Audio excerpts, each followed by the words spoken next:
for the translators? Yeah. So, ladies and gentlemen, I'm really happy to welcome you on this amphitheater to have the last conference of the day. My name is Pierre Compère, and I work at Agri-Sud-Ouest Innovation. Agri-Sud-Ouest Innovation is a French innovation hub, and we connect our members, startups, SMEs, big companies, as well as universities or local authorities, in order for them to grow ecology-smart agri-food chains. And as you might think, digital technologies and robotics surely have to do with this objective. So the dynamic of on these topics, digital technologies as well as robotics, is very strong here in Occitanie, the region, the southwest region of France, and especially on the territory of Sicoval, which is the community of conurbation located in the southeast of Toulouse, right here where you are. So as the center of gravity of the French agricultural robotics ecosystem, we call this technology-friendly environment AgRobotics land. So I'm very happy to welcome you on this AgRobotics land. But let's focus now on our topics for today's conference. Integrating automation in my farm. What are farmers' expectations? And I would add, what's missing to farmers to take the plunge for AgRobotics? So I'm going to first invite Walt Duflock to join me on stage. Under your big round of applause, please. Hi again, Walt. Here's your mic. So Walt, you come all the way from the USA. You are a fifth-generation California farmer, a startup veteran, and an agtech innovation leader in a major investment in agri-food companies. Could you tell us a bit more about your farm and your other function in this company? Sure. So, it works. So my farm is in South Monterey County. It's very wet at the moment. We just had some big flooding, so we have some repairs to do and some levees to fix. We do cattle, specialty crops, mainly leafy greens and wine grapes. And the leafy greens were the acreage that was impacted, so we'll see how much of that we get back from the river when I get home. And then my job at Western Growers combines that ranching experience with 3 decades in Silicon Valley at non-ag tech startups.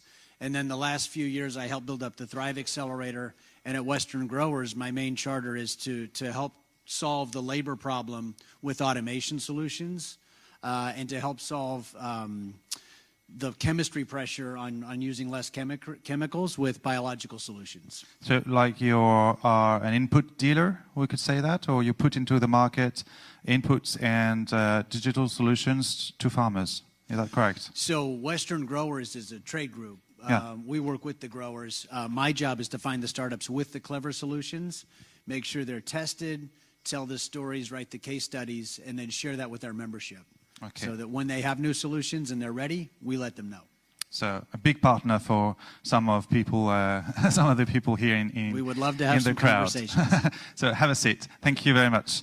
I'm going to now invite Chuck Baresich. Hope I pronounce right, Baresich, to join me on stage. Yo, that's all right. I'm going to keep it and give it to Chuck. Actually, welcome. So Chuck, you are not only a farmer yourself, but as well president and founder of Haggerty AgRobotics company, dedicated to supplying autonomous vehicles and precision agricultural solutions to farmers. That's correct? That's right. Yep. Right. A quick word on your farm and maybe some information about Haggerty AgRobotics company. Sure. Well, it's a pleasure to be here in France. My first time in Europe, and I'm really glad to be at this conference. And I participated in the past. It's nice to be here in person. My brother and I operate a 3,500 acre cash crop operation in southern Ontario. So in Canada? In Canada. You come from Yep. Canada? Mm-hmm. And it's third generation. A lot has changed. We generally use big equipment and heavy stuff, all the stuff that on the presentations earlier, we hear about how terrible we are as farmers, but we are one of those people. And as well, my brother and I own and operate an agronomy company and a grain elevator called Haggerty Creek. So we actually supply seed and fertilizer, chemicals, and agronomic advice to about 40,000 acres in the countryside. And we've been involved, like precision agriculture has been a big part of our growth as a farming operation. And one of the things that we've come to realize with time is that the equipment that we have and the inputs that we're using are only going to take us so far. They've gotten us to a certain level, but we just don't, the equipment can't get any bigger, and it can't. We can't be using more and more fertilizer, more and more chemicals all the time. That's not the answer. So we got involved in robotic solutions and testing them and trying them out. And much like what Walt just talked about, what we're doing with Haggerty AgRobotics is we are taking these solutions and these options, and we are trying to turn them into a solution to a problem. So not just going to a farmer and saying, here's a piece of technology, go and use it. We are saying we are taking that technology, adding our farming and agronomic advice, and offering that to a farmer as a solution to one of their problems. Do you operate yourself these autonomous vehicles or digital solutions, or do you sell or lend them to the farmers? We actually do all three. So in the case of the larger and more dangerous machines, we operate those ourselves. We will do custom application with the robots. For example, with the Raven Omnipowers, with the dots that we have, we spread lime and fertilizer with those. The smaller robots, if the robot is proven and tried, we will sell that to the customer, but most of the time that is not the case. Most of the time... For now, right? Most of the time we will rent that robot to the farmer to do a specific task, and then our technicians will be available on call to help that farmer to make sure the robot gets used. So we have quite the same organization here in France. We call that ETA, Entreprise de Travaux Agricoles. It would be like contractors that could be solicited by the farmers in order to do actually the job on the farm, on the field. So thank you. Have a seat. Thank you. I forgot to warn you that you can, of course, applause. That's right. I forgot to warn you that this conference will be both in French and English. So you might need, for some of you, some translation device you can grab at the entrance of the amphitheater, because now we're going to move from the west coast of the Atlantic Ocean to the east coast, back in France, with two French farmers. So let's welcome Jean-luc Picourlat. Hi, Jean-luc, and you can thank you. Thanks for encouraging him. Grab prenez un micro. Donc Marc. So Jean-luc. So you are not only a farmer, but you're also a designer, a robot designer. Could you tell us a little bit more about your farm and what got you to develop a new robot? Well, I'll try and be fairly brief, but yes. I've been a farmer in France, in the southwest of France, 200 kilometers away from Toulouse, in the region of Pau, Gabaston to be precise, in a farm, small, average size farm, 60 hectares. We do cattle breeding, and up till 2012 we were, in fact, we were milk producers, so in dairy. But since then, this is finished, and we produce different crops, mainly maize or corn, and without irrigation. So that's for a farm. Okay, so why did you develop yourself a robot? Didn't you find what you needed on the market? Well, I'm used to say that I was born with a disease which is called which is a very specific disease, which is this a disease where you're passionate about mechanics, electronics, IT, technique generally speaking, and this is a disease which is now moving towards robotics. So I was really passionate about this, and yes, I had a fairly bad experience in robotics, in breeding with a milking robot. Yes, 2 milking robots, absolutely.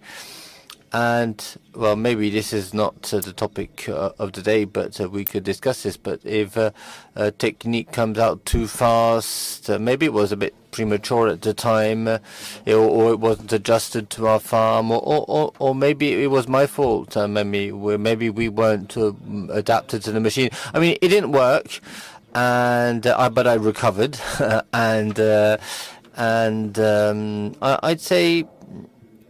We tend to say that, I mean, I love riding, but if, the rider falls, he needs to get quickly back onto a horse. And this is what I've done, and I'm happy to be able to share this. The idea is to be able to, stand up, even if I fall once again. But it seems we're on good tracks right now. And this is what entrepreneurs do. I mean, they test and fail and test again.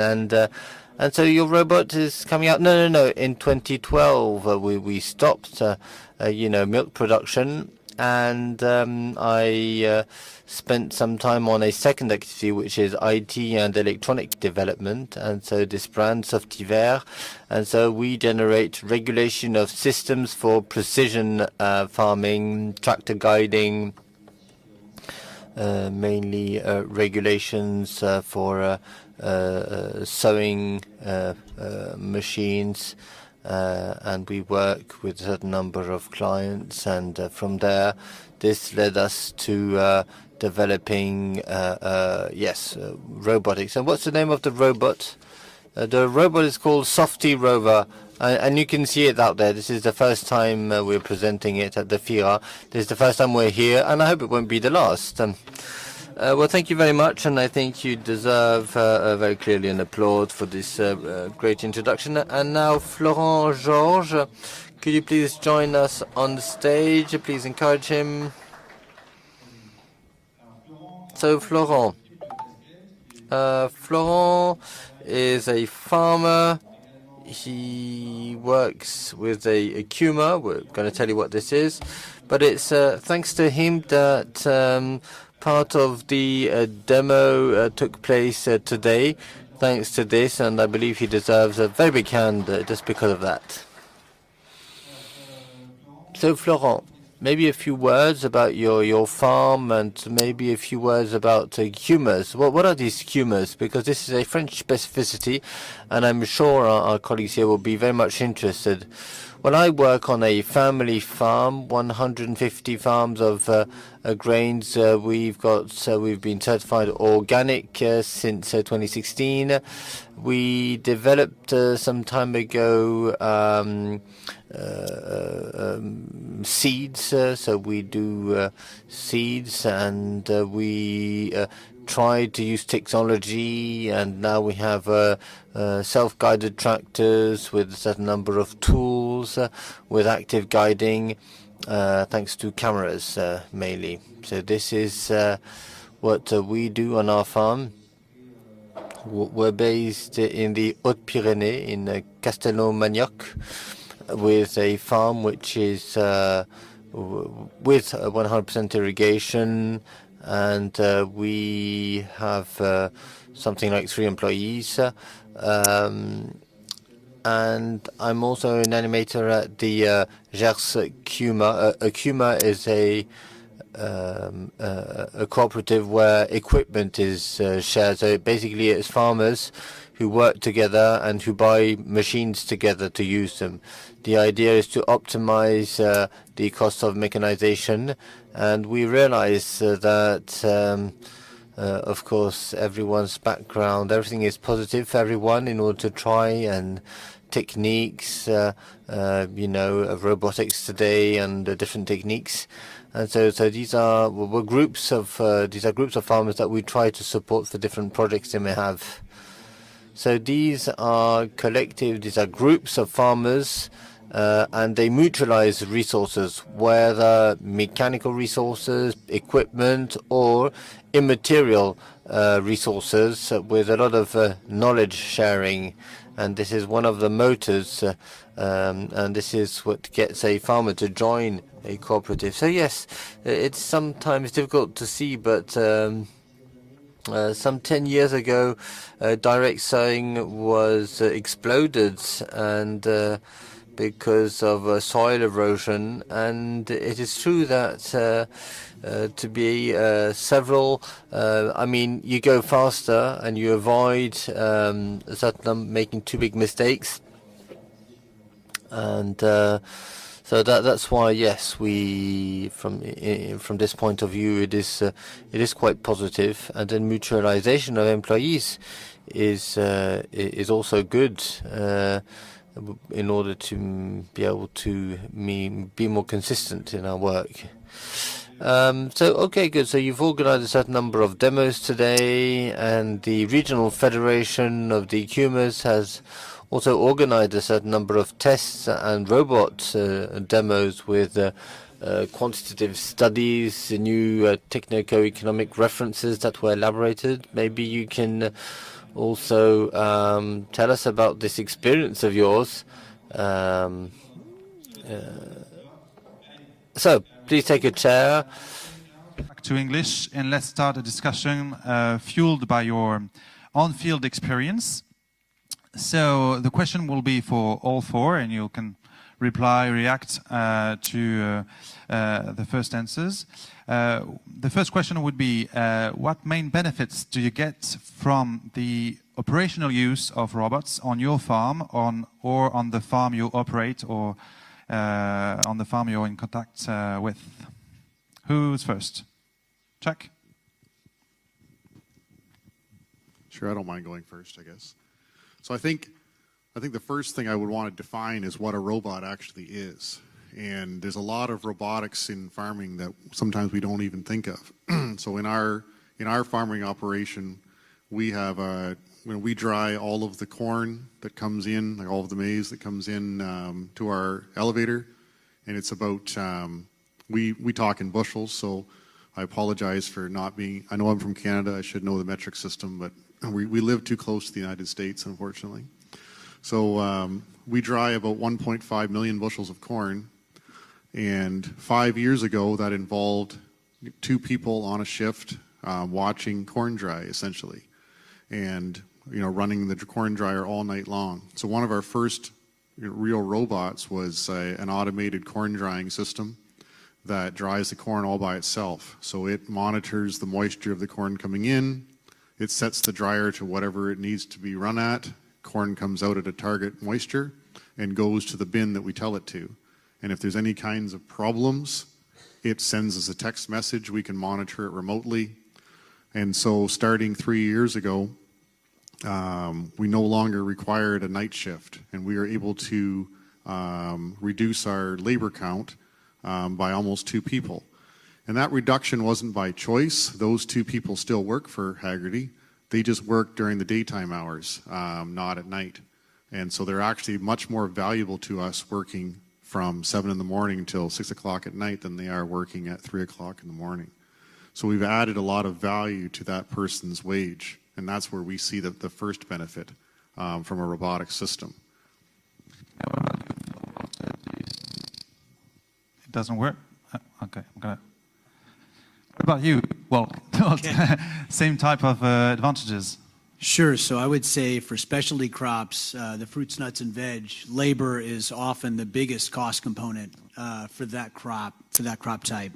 And I would say the way the farmers view the robots is management of that labor portfolio, right? So if you look at the U.S. market, we have had a huge drop in farm labor the last 50 years, right? From 10 million family and paid farm workers in 1950 to about 2.4 million now. And of that 2.4 million, 325,000 are actually H-2A, immigrant farm workers.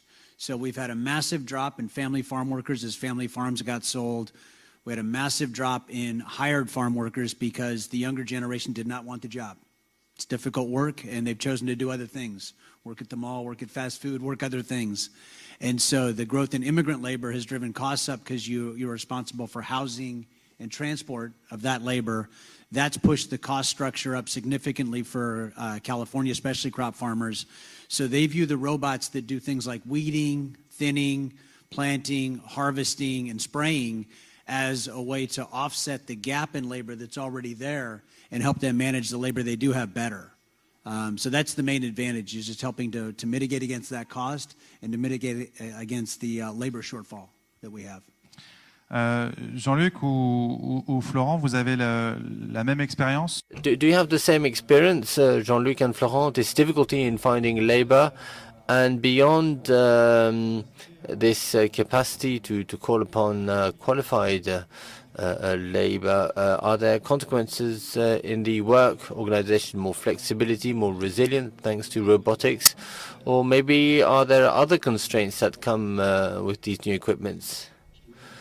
Well, I have a different understanding, a perception of the robot. I mean, I often hear that the robot is here to replace labor. And, well, yeah, okay, but I don't see it that way. I don't see it that way. I see it as a tool. It's a bit as if you said, I mean, I'm thinking about, drills. Is a drill a tool that replaces somebody making a hole, with his nails or with, I don't know, a hand tool? No. A drill is a machine that makes a hole fast and precisely because of the tool, because of the technology, basically. It's designed differently. So I'm trying to find images. A robot is a bit like that. What do we want to have today? I mean, what does I'm talking for myself here, of course, but I can see that although we think differently, we do end up finding similarities between farmers. We would like, we would like to have your farm, in your pocket in a way. You want to be able to control it, have it under control, totally and safely. So this machine is there. It sows so that you can, have grain so that you can feed people in order, for the world to live in peace. And this grain must be put at a very precise depth and in a specific way if you want the grain to grow properly. Now, fatigue, concentration, stress, an SMS, a phone call, all this, okay, but this is less. I mean, you seem to be insisting on quantity of labor rather than quality of the work. Well, labor, there is work. There's loads of work. I mean, the cashier that tells me I'm afraid of losing my job, I understand her, not so much because she's losing a job, but because she has the wrong vision. I mean, her job, frankly, she is going to be displaced to a more valorizing job. That's how I see it. I feel sorry for this lady, and I liked it. When I was in the péage, I loved it when we had at the toll we had a beautiful lady. Now, of course, it goes faster when you drive through the toll with an automatic with your phone. But it used to be nicer when you saw a nice lady in the toll. But it's a shame. I regret it. But it's a different life now, and I'm sure this person is in a better job now. So now there are things we can appreciate. If you want to see the sun, you want to appreciate the sun, you need to have had a little bit of rain. Bad weather is something which lasts, and the bad job is the one that lasts as well. You get up in the morning and you milk your cows, but this nice job is when you go and check your cow, you go and see if your plant is growing properly, you try and detect the reason why it's not, and a robot, it frees up some time, and I'll be able to work properly, get my job done properly, and the sensors are there just to help control. It's interesting because the three of you insist on, although we do see that there's the resource is not there as the labor is not there as much as we had, but you're considering more requalification of function rather than a job. Yes, somebody told me, if you go to work, walking backwards, it's not normal. A repetitive task is not good. It's not good for your health. It's not. But if you enjoy your job, it's not a job anymore. It's a pleasure, and it's pleasure which generates money. So that's my perception. Florent, on your side, did you measure in real conditions the use in the field of different types of robots? And you've assessed the impact on work time, and I think you've translated this into euros. Did you manage to prove that the two robots you used generated an economic gain at the end of the day, whether in terms of work time or in money, or is it a little bit more subtle? Well, it's slightly more subtle, but it is true that even though robotics is making a lot of progress, these are very early days. This must be taken into consideration. But work, I think this is something, yes, it's just requalified, and this is very important. Now, about gains, well, yes, we've quantified some, but I'd say it's difficult because we're always trying to compare with what is existing right now, and the complexity here is that a robot, if you talk in terms of workflow, it's not the same as a tractor, but of course, the previous speaker mentioned labor issues, and it is true that tomorrow's robot, I'm not going to say that it's a necessary evil, but it will be something, an extra tool for the farmer that will help the farmer when he's under pressure to carry out the work that has to be done. And it's true that to say, well, today a robot in terms of, is more efficient than what we have today, I tend to say yes and no, because frankly, depending on the type of crop, depending on the valorization of the crop, you can have different approaches. It depends on the type of robot, on how the work is organized in the farm, of course. It's not always as simple as that, but it's surprising because, once again, you could imagine that, robots make things so easily, and somebody will work less here, and therefore it seems that I'm going to find profitability immediately. But in the cases that you observed, it seems it was for carrot sowing. It wasn't necessarily that obvious in big fields. No, because there is one aspect which shouldn't be neglected.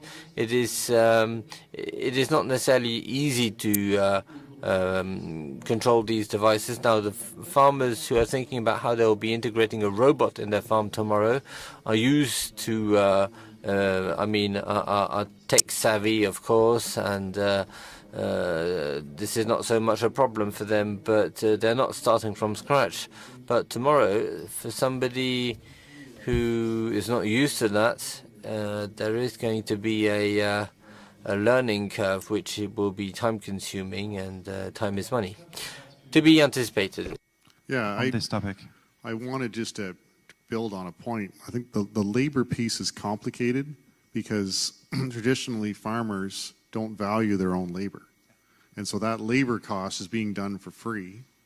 And not only that, farmers tend to work an excess amount of hours. So not only are they working cheaply, they are working an excess amount of hours. And the reason why that happens is that a lot of the work that we need done typically is seasonal. It's not steady work, and so you can't, to try to hire somebody at a low wage to work only a few weeks out of the year or irregular hours. It's impossible to do. And so trying to compare labor and what the impact of robotics is going to have on labor is really, really challenging because we're not measuring it correctly today. And the slack, the inability to hire that labor is being filled in by the general farm owner typically, who doesn't pay themselves enough. And so the robot is maybe filling in those gaps.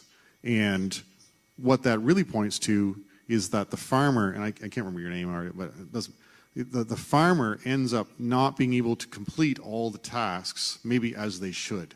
And so then they start to make compromises on how they farm. And maybe they don't farm quite as well as they could, or they don't follow all of the best management practices because they're short on time. And that's a labor-driven compromise. So one of the main output would be saving time, maybe rather than saving only money. That would be something we could keep in mind about this roundtable. Walt, you said to us that you were a farmer yourself. Do you operate robots on your farm, your own farm? So we do not. We have farming partners that operate the robots. For you, but on your farm you have robots. You're not at the head of the operation, but you do have robots on your farm. What were the possible fears, elements that you checked before welcoming a robot on your land? I think one of the big concerns on the farming side is that every innovator bears the scars of all the past innovators. So when you hear the sales pitch from the startup guy and you don't have a relationship, it takes a while to warm up, right? So there's definitely something to be said for startups that can come with partners to the discussion, because even though that startup may be 4 or 5 years old, they're new to that farmer. And so anything you can do as an innovator to get the farmer comfortable that you understand their problem, you understand exactly where it hits their budget, you understand the economics you need to drive toward, get them comfortable that you're thinking in farmer terms, not in startup terms, because the startup thinks about things like how fancy is my robot and all kinds of stuff about the robot and features.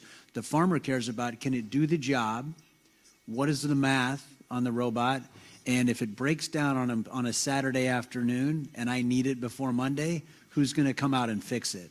And so all of those are questions you go through with every robotics manufacturer, just to understand, yes, the robot can do the job, but is there infrastructure behind it so that if something happens at any time, I'm going to have access to somebody who can solve it?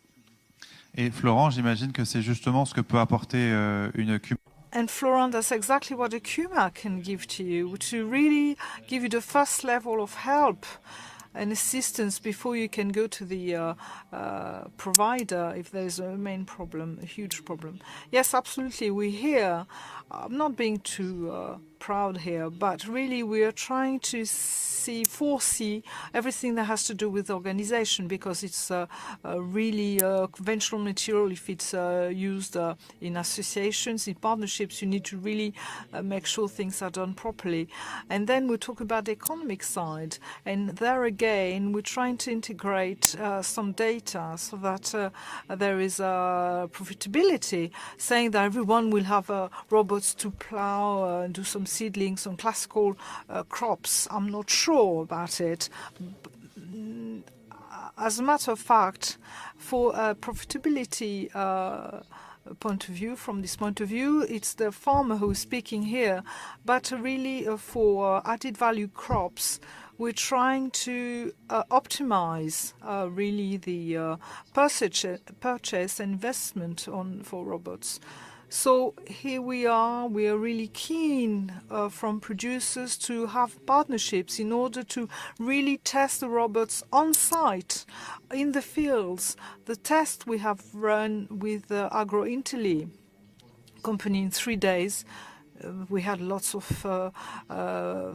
settings and discussions with the hotlines and engineers who came to the Gers region to really organize and fix whole set of parameters. And the engineers at study level, design office, and on the field, there's a reality that is there and it's obvious, and you don't think really the topography, the mapping is really very important. Jean-Luc, what are your fears? What are the farmers' fears whom you sell your robots to? Because now you have prototypes, or are they marketed? We have a machine with a prototype, and at the beginning, at the onset, it was really designed for personal use, for a concept and a design we thought personally. We tried to see how it could be globalized in the future. The idea being to have a sustainability and to be able to market it in the near future. So we are trying to see how it is perceived by the farming world, by farmers themselves. And there we have two sets of feedback. The ones who think the future is here, they are very optimistic, as we're saying with my counterpart. And tomorrow we're going to be using this machine, that's for sure. And that's the others, just like the cash agent at the supermarket, the tiller agent, the ones who drive a Ferrari and they're afraid that the Tesla doesn't make any noise, and has a V12 engine on the Ferrari, and they're afraid that the 300 horsepower engine is not as nice as a machine that doesn't make any noise, like an electrical car, and that is 10 times lighter. So that's the same issue. What I want to say, I don't like this kind of issues, because maybe they are right and we are wrong, but I think they are wrong to think that we are not going to go forward. And our robots can really help us. They can really be our friends. And it's really the compromise that will be the reality of tomorrow. Yes, maybe you're all right, because situations are different according to the conditions. Grab your headsets. On a more practical level, beyond the initial investment, because we know that robots are not so cheap at the moment, but hopefully they will be. So beyond the initial investment, what are the integration costs of a robot that a farmer must anticipate? We draw a bit about this topic, but I think it would be interesting for you guys to elaborate on that. Well, I think it really depends. One of the reasons why there is integration costs is, I think, the robot is not an add-on to the farm operation. You know, the robot is not the paint on the wall. The robot is the wall. So when the farmer is going to get that robot, it becomes part of their operation. They have to count on it. Because the robots don't look a lot of the time like a traditional piece of equipment, then we have the farmer is forced to modify what they're doing to integrate it. So some of the costs that we have come up with, for example, we have 2 of the Raven OmniPowers. Those machines have to be towed to the field with a fairly heavy truck, and which we didn't have. So we ended up changing our operation on how we spread limestone, and we basically had to buy a different style of loader. At the end of the day, it didn't cost us a lot of money, but it was a change that we had to make to figure out how do we make this robot work in our business. When it comes to the other weeding robots that we have, you have to get those robots to the field. Well, we don't have little trailers like that. We don't have a charging place. We don't have a place to plug these machines in. So those are costs you have to figure out. And then in my part of Canada, we have a lot of trees. And those trees cause RTK problems and coverage and signal issues and connectivity problems. So the fence rows and the boundaries of the fields have to be cleaned up and tidied up because, you know, when we went out there with a traditional tractor, you just turned the steering wheel and you went around it. But the robots that we have aren't smart enough to do that, and they'll just drive into the tree. And so you have to modify not only how you're farming, but your path planning. And these are all little costs. And the biggest cost, I think, has been on the technician and the technician support. You know, the robots that we're running, they're very, very good. But I think sometimes I have to be less optimistic about them and be honest and say that some of these robots are only 30%. Some of these robots are 80%. And the cost to make those robots 100% is having the on-site technician and the trainee. And that's, you know, at this point, there's a cost to having that in staffing. Walt, I would like to insist on that point. Do you reckon that it's the robot that should be adapted to the farm, or the farms to adapt itself to the robots? Yeah, great question. It's both, right? And I'll give you a couple examples. So if you think about table grapes, right? It's not a harvest solution, but a harvest assist solution with Burrow. And what Burrow does is it takes the harvested product back to the truck. That's all it does, but it's what it does. And it took HMC, one of the big table grape growers, 6 months to figure out the optimal mix of burrows to crew and break a crew member off and have them manage the burrow and get paid like a harvester while not harvesting. So there's a lot of issues to discuss there, and who gets to break off and do this. Is it 1, 2, or 3, or 4 burrows? That all took time. So you go from a spot where HMC thinks, great, I'll just roll the burrow out and I'll have instant math. No, they won't. They'll have 6 to 12 months of optimizing the crew, optimizing the burrow count, and exactly what Chuck said, moving the burrows around, right? Because they're small robots, but they still have to go from field to field. And in California, there's a lot of farmers who have non-contiguous farming operations, so logistics becomes a full-time gig. So I would say it's up to the burrow team to make the burrow work with the farm, and it's up to the farm and the farm labor crew to make the crew work with the robots to get the efficiency. Otherwise, it's really hard to get the results you want. Florent, Jean-Luc, sur cette question de l'adaptation des fermes, This question of adaptation of farms to robots rather than the opposite. Do you have examples to give of indirect costs that you had to pay for personally or through testing in order to integrate robots in a full operational manner? As indirect costs, it's not really financial, it's time passed. But I was saying earlier about some prerequisites that are needed to get the robots in, to get the right mapping and the measuring of plots.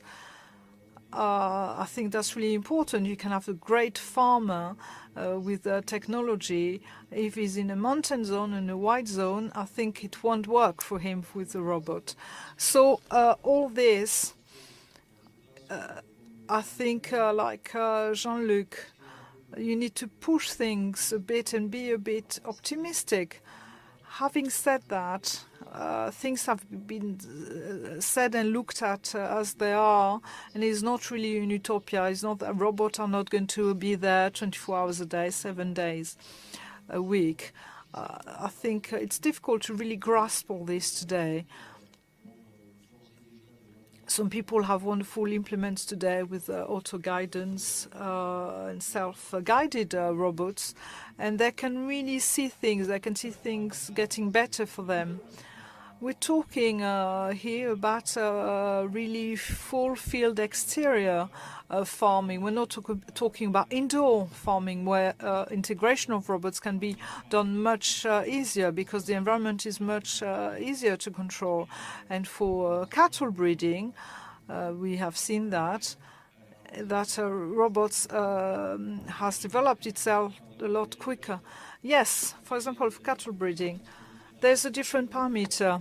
Is that you live with life, with animals, and they have their own phases, they have their own ways of living with the robot. It's not always that simple, you know. Having had this experience with cattle breeding, I'm sure that in the field we haven't had that because we're really in an experimental phase before the end users, and we are expecting issues we hadn't expected. The robot that we are designing, that we're presenting today, has been thought, and I'm sure we have forgotten so many things. And this is why it's a learning curve. So when we talk about optimism, if you are not optimistic, if you don't have this boost, this really wish to succeed, it's difficult because there's so much work ahead. But I worked with my American colleagues, and things are done with special genes.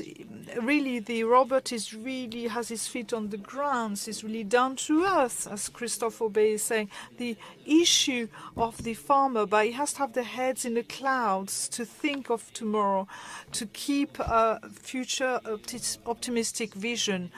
And those are challenges to be raised. They are economic and technical challenges. And really, it's money too. Its funding is really very important. It's really at the heart of the issue. But the robot has to be very precise, and the farmer has to adapt himself or herself too. So they have to work hand in hand. It's a question of integration costs, maybe? Well, I think the reason why the integration costs happen is that the logistics of working outside, and Walt touched on logistics as well, the logistics of working outside results in the robots not operating at 100% efficiency. And when the salespeople come to us and they say, here's a robot and you're going to get so many acres per hour, so many hectares per day, the reality is that the uptime is not 100% as soon as you go outside. And then that turns into a cost because now your operational efficiency is only 50% or 60% of what you had expected.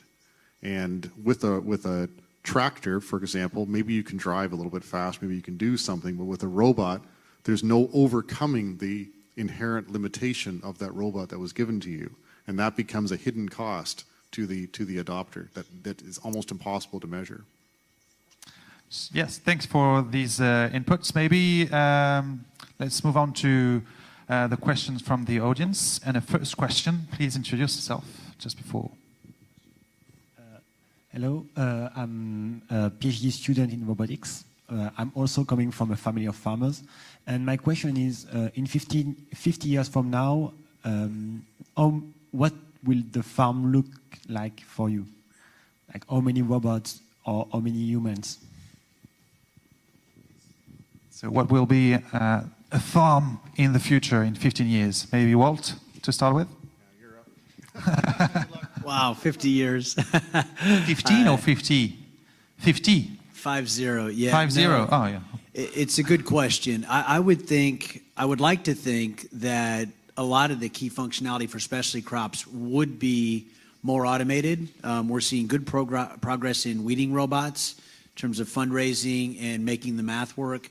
I think we're seeing good progress in planting. I think good progress in thinning. I think harvest is going to be the hardest one. So will every one of the 300 plus specialty crops be automated on harvest? I think that'll be the last mile, and I think some of those crops are so small market that it'll be difficult to justify the investment. So I think the core functionality where you can build tools for all crops, that'll happen in the next, I'd like to think 10 to 20 years, significant adoption. And I would say, for every 1,000 acres, you'd probably have, 20 to 50 robots potentially. And I do think one of the answers to your question is going to be decided by the market. Are people going to want large form factor robots or small form factor robots or a mix of both? And I tend to believe in specialty crops, people will go with small robots that are single function and can be platforms, over big robots, except for the big operators who can specify the use of that at a high enough level. Look at carbon robotics, right? Who among us thought that we'd be selling $1.4 million single function laser weeding robots, and yet there's a 1-year wait on carbon robotics for the machine. And most of the growers I talk to have bought more than one. So the math is clearly there. So I think at a high level, you'll see good progress in those weeding, thinning, planting areas, slower progress in harvest, even in 50 years' time, I hate to say it. And the market will speak on big versus small robots, and that'll affect the count a lot. Chuck, what's your vision on the future of farming? You might laugh at this, but I'd say in 50 years from now, my vision would be it's almost like what's old is new again. Some of the things that we have given up in farming as we become more efficient is we've given up our connection to the land and we've given up our connection to the consumer. 50 years ago or longer, the farmers who grew food knew who their customers were because they came to their farm to buy it. 50 years or 100 years ago, when farmers were on their farm, they would plant a certain crop on certain parts of the farm because they knew that's where that crop would do the best and that's where they would get the best yield. What we've given up in our food 2.0 or 3.0, whatever number you want to use, in the sake of efficiency, we have chosen to treat the whole field as the same. We have chosen in some cases as a crop producer to forget who the customer actually is and what they want. So I think what robotics is going to give us, whether they're small scale, whatever, is it's going to give us the ability to understand and know every piece of that land, every plant that's growing, and be able to manage that and then be able to give that to the consumer as an answer. They can see exactly what they're getting and what they're paying for. But do you reckon we're going to go beyond precision farming to aim agroecology with more agronomy? Right. Or we're going to stay in the same path, but it's just going further on the same path? I think it's going to be a mixture of both. There's going to be and I don't have the right answer on how regenerative agriculture is going to fit into all of this. We're going to talk about it tomorrow morning, actually. But the fact that automation is going to let this happen at scale. The reason why it doesn't happen now is that a farmer doesn't have the time or the ability to understand it. But the automation is going to give us that ability to take this down on a very granular, a pixelated level to optimize what we're doing. Jean-Luc, est-ce que du coup la robotique ce sera le... Jean-Luc, well, I have to say, no, I completely agree with what has been said. But the time I had between the question and now that I can answer, I took time and I phoned 2 friends in the States and my friend Google, and I did ask them the same question. Because I don't have any affinity with Nostradamus, etc. So I don't know who ChatGPT and Google told me, Jean-Luc, be quiet, be relaxed. One thing is for sure, in 50 years' time, nature and and farmer will still be at the heart of the farm. So what does it mean? Of course, I'm being foolish here. But what it means that the thread line is the production, is the farming production, is really our core business. And we have lots of sensors and technology. I hope we'll have also lots of peace around all this to be able to really make a better life and give a better world in 50 years' time. And I hope I will be there too, by the way. Will robots help us to action ecological processes? It may be the definition of agroecology. I think, yes, we are doing that today. for onboard sensors. We do nitrogen modulation, density of seedlings. We have lots of guidance of mechanical weeding. So agroecology, we do it, of course, and thanks to automatization of many implements. So I think, yes, we're going to carry on.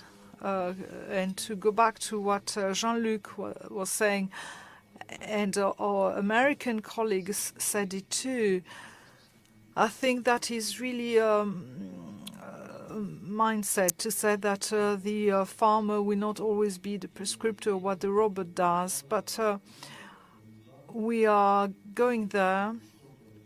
And some people take the train, some people will never take it, and some people will take it and are late. So,